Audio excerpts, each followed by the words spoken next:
আচ্ছা, সম্পর্কের শুধু নাম বদলালেই কি সত্যিই আপন হওয়া যায়? কোনো শাশুড়ি কি সত্যিই মায়ের মতো হয়ে উঠতে পারে? কিংবা ধরো কোনো দেওর ভাইয়ের মতো, আর ননদ কি নিজের বোনের মতো হয়ে ওঠে সব সংসারে? নাকি কিছু সম্পর্ক শুধু নামেই আপন, কিন্তু মনে কোথাও একটা দূরত্ব থেকেই যায়? একটা মেয়ে যখন নিজের বাড়ি ছেড়ে অন্যের বাড়িতে আসে, তখন সে শুধু একজন বউ হয় না, সে চেষ্টা করে সবাইকে আপন করে নিতে। কিন্তু সবাই কি তাকে ঠিক ততটাই আপন করে নিতে পারে?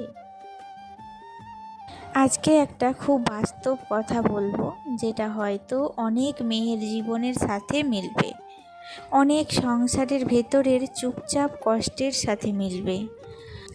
আচ্ছা বলো তো, সম্পর্কের শুধু নাম বদলালেই কি সত্যিই আপন হওয়া যায়? শাশুড়িকে মা বলা হয়, দেওরকে ভাই বলা হয়, আবার ননদকে বোন বলা হয় কিংবা দিদি।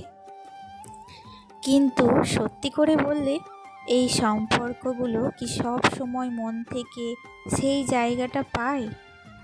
একটা মেয়ে নিজের বাবার বাড়ি ছেড়ে শ্বশুর বাড়িতে আসে, তখন সে কিন্তু খালি হাতে আসে না। সে সঙ্গে করে নিয়ে আসে অনেক আশা, অনেক স্বপ্ন আর একটা বড় ইচ্ছা, সবাইকে নিয়ে মানিয়ে চলার, সবাইকে আপন করে নেওয়ার। সে চেষ্টা করে শাশুড়ি মাকে নিজের মায়ের মতো সম্মান দিতে, দেওরকে ভাইয়ের মতো দেখতে এবং ননদকে নিজের বোনের মতো ভালোবাসতে।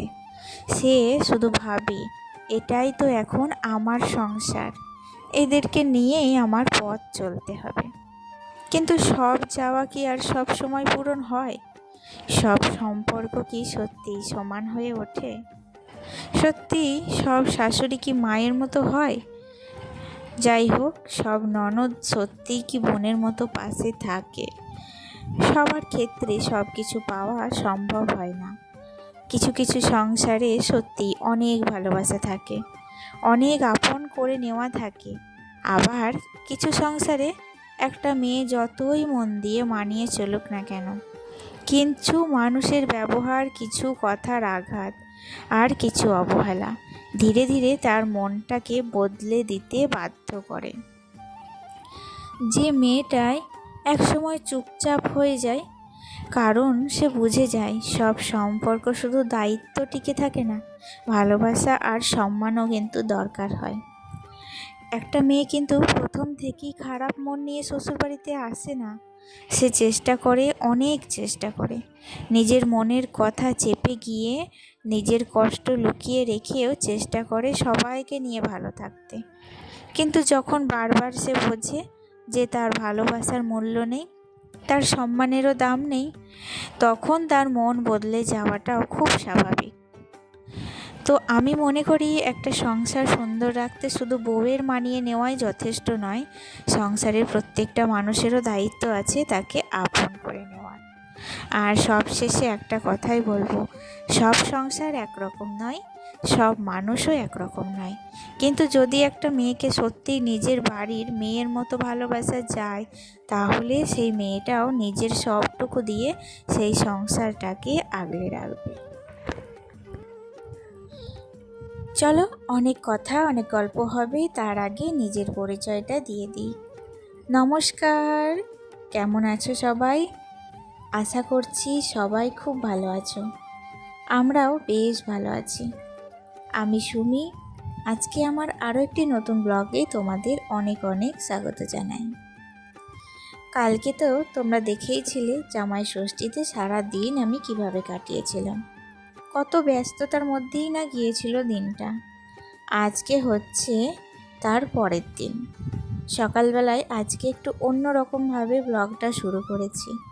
সকাল থেকে আবহাওয়াটা বেশ ঠান্ডা ছিল যেন, আবহাওয়ার বেশ চারপাশটা মেঘলা, ফিরফির করে হাওয়া বইছিল।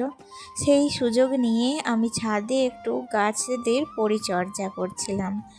দেখছিলাম আমার দোপাটি ফুলের গাছগুলোর পাতাগুলো বেশ হলুদ হয়ে এসেছে। সেই গাছগুলোতে একটু ভালো করে এনপিকে স্প্রে করলাম, হিউমিক অ্যাসিড গাছের গোড়ায় দিলাম, যেগুলো কাটিং করা ছিল সেগুলোকে একটু কাটিং করে তারপর এসেছি নিচে। জানো তো, কালকে আমার শ্বশুর মশাই পুজো করে প্রচুর ফলমূল পেয়েছেন। সেগুলো কালকে আমি প্রচণ্ড টায়ার্ড ছিলাম, তাই জন্য গোছানো হয়নি। আজকে সেগুলোই এখন গুছিয়ে ফ্রিজের মধ্যে রেখে দিচ্ছি। সামনে তো আমাদের গ্রামে একটা অনুষ্ঠান আছে, যদি আমার ননদরা সবাই আসে তারা কিন্তু এসে এগুলো খেতে পারবে, তাদের জন্য তুলে রাখছি। ননদ কিন্তু বোন হয় না সব সংসারে, আবার কিছু কিছু সংসারে নিজের বোনের থেকেও বেশি হয় জানো। আমার ননদরা কিন্তু সত্যি খুব ভালো, আমাকে বড় দিদির মতো ভালোবাসে, কারণ আমি তাদের একটা মাত্র ছোট্ট ভাইয়ের বউ। যাই হোক, এদিকে দেখো আমার সমস্ত ফলগুলো ফ্রিজের মধ্যে গুছিয়ে রাখা কমপ্লিট হয়ে গেছে। তারপরেই চলে এসেছিলাম নিচে, আর নিচে এসেই কিন্তু একদম রান্না চাপিয়ে দিয়েছি। আজকে অনেক দিন পর আবার জানো তো একটু মুসুরির ডাল ভিজিয়েছিলাম, সেগুলো তো বাটা কমপ্লিট, আর করেছিলাম একটু শুকনো বড়া, তার সাথে একটু বড়ার টক।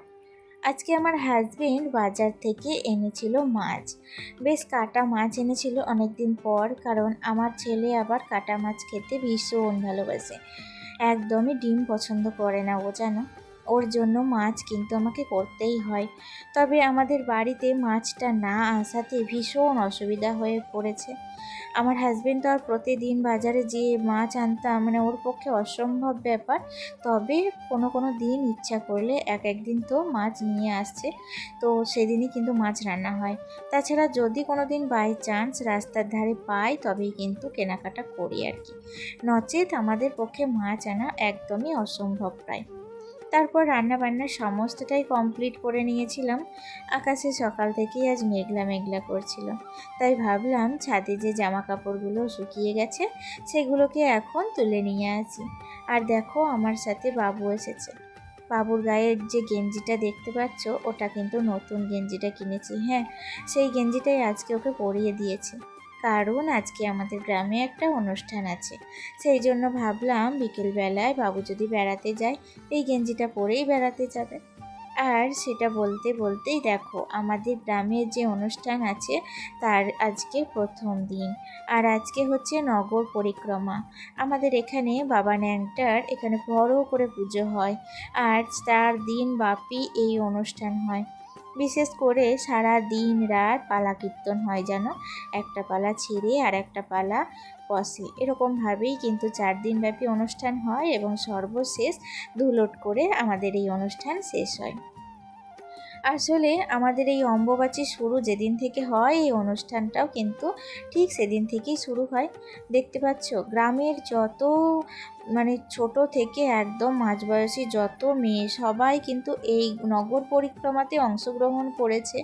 এমনকি সবাই কিন্তু তালের সাথে তাল মিলিয়ে একই সাজ সেজে সবাই মানে নৃত্য করতে করতে গোটা গ্রামটাকে আর কি ঘুরবে।